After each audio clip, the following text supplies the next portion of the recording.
घोषणा है डीसी बनाम जीटी मैच पाई प्लेइंग 11 दल में 4 परिवर्तन। दिल्ली कैपिटल दुईटी जाक मैच जीति 2026 आईपीएल सीजन रे ए पर्यंत अपराजित रही पॉइंट टेबल नंबर 4 रे रही। अन्यपटे गुजरात टाइटन्स लगातार दुईटी मैच हारिबा सह नंबर 9 रे रही। दिल्ली कैपिटल्स एवं गुजरात टाइटन्स सेमानंकर आईपीएल 2026 अभियान प्रथम पर्यायर अछंती एवं उभय दल अनुभव करिसंती जे मध्यभाग तांको पई केते गुरुत्वपूर्ण। केवल पॉइंट टेबल आकार नेबा आरंभ करने सहित नुहे बरं सेमाने निज दलर मध्यक्रम द्वारा ही विजय और पराजयर सामना करिसंती। तेबे भिडियो रे आगको बढ़िबा आगरु भिडियोटी को गोटे लाइक एवं चैनल को सब्सक्राइब करने को जम्मा भूलिबेनी। तेबे जीटी रो बैट्समैन साई सुदर्शन निश्चित करिसंती जे दलर अधिनायक और तांकर ओपनिंग पार्टनर सुमन गिल डीसी विपक्ष रे मैच खेलिबे। गिल को बेकरे रका पसिबा कारणरु से जीटी बनाम आरआर पूर्व मैच रे खेली नथिले एवं तांको कांध एवं बेकरे बैंडेज सहित देखा देइथिले। वर्तमान से सुस्थ अछंती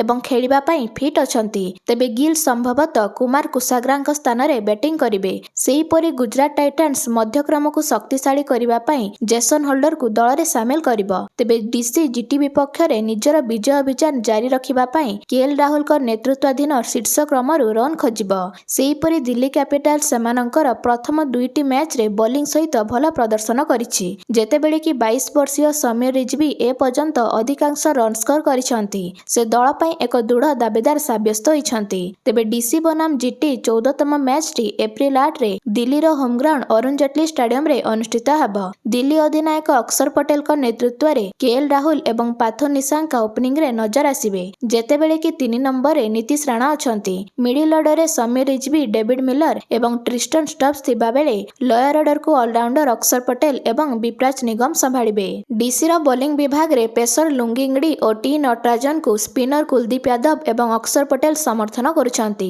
अन्यपटे गुजरात टाइटन अधिनायक सुमन गिल को नेतृत्वाधीन दल सुमन गिल एवं साई सुदर्शन को ओपनिंग सहित जीव। 3 नंबर रे जॉस बटलर रहिछंती। सेहीपरि मिडिल ऑर्डर रे जेसन होल्डर को ग्लेन फिलिप्स को स्थान रे बदला जाइछि। तांको सह वाशिंगटन सुंदर राहुल तिवातिया मध्यक्रम को नियंत्रण करुछंती। शेष बा लोअर ऑर्डर रे शाहरुख खान एवं राशिद खान अछंती। जीटी रो बॉलिंग आक्रमण रे राशिद खान प्रसिद्ध कृष्ण एवं मोहम्मद सिराज नेतृत्व नेबे बोली आशा करा जाउछि। तेबे आपण माने डीसी बनाम जीटी मैच रे काहाको समर्थन करुछंती ता कमेंट माध्यम रे जणांतु।